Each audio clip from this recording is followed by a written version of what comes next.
we're joined from Islamabad by the political analyst Ibrahim Hamdan. Welcome, sir, to Qnews. Sir, firstly, let's start off by asking what factors led to Pakistan's request for a ceasefire amid the escalating tensions, and how does this reflect military and diplomatic priorities there?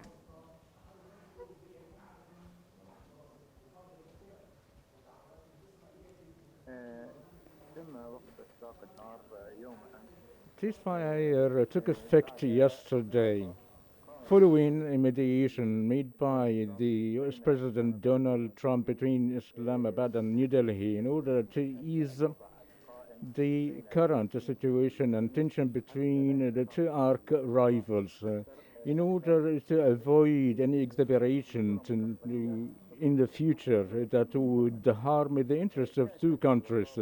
Such a mediation came following or after 4 days of exchange fires between Pakistan and India.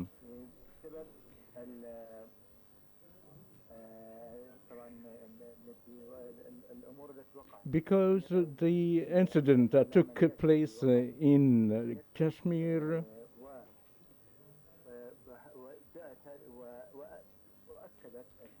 and India confirmed that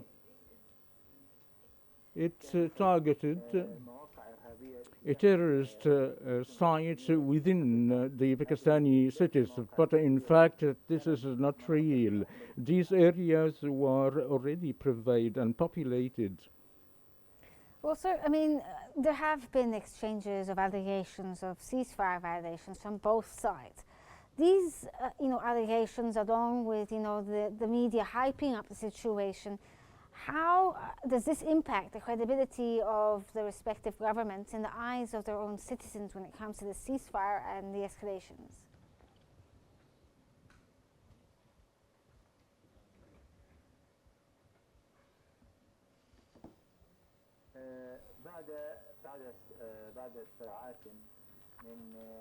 Right after hours of the announcement of the ceasefire between the two sides, reports indicated that Pakistan had violated the ceasefire agreement and started to strike. But this matter denied by Pakistan's foreign minister, as Pakistan did not breach the agreement of ceasefire of the mediated by President US Donald Trump, and these allegations became untrue. So, sir, now the Pakistani Ministry of Foreign Affairs has called for adherence to and resolutions affecting international legal frameworks such as the Indus Water Treaty and surrounding the Kashmir issue as well. How will the Pakistanis, deal with the current situation, given, that India has decided to basically withdraw from the Indus Water Treaty and has, taken certain diplomatic efforts towards the Pakistanis?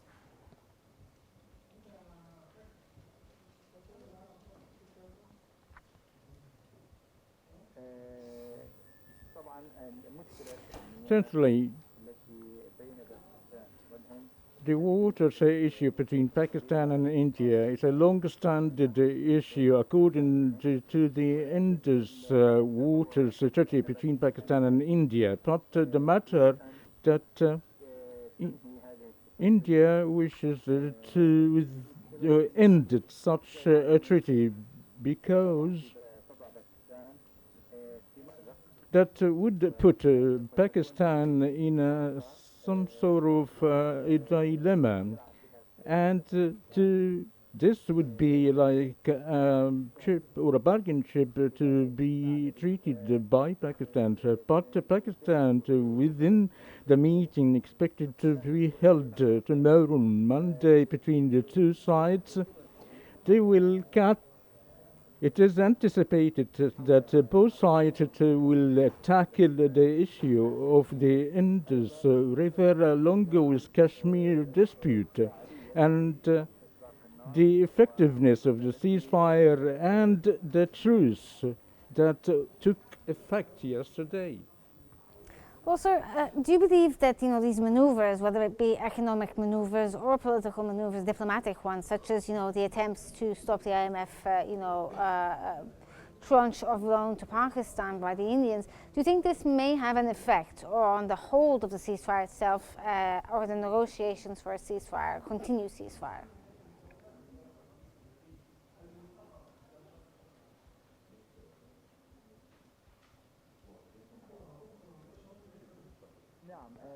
Yes,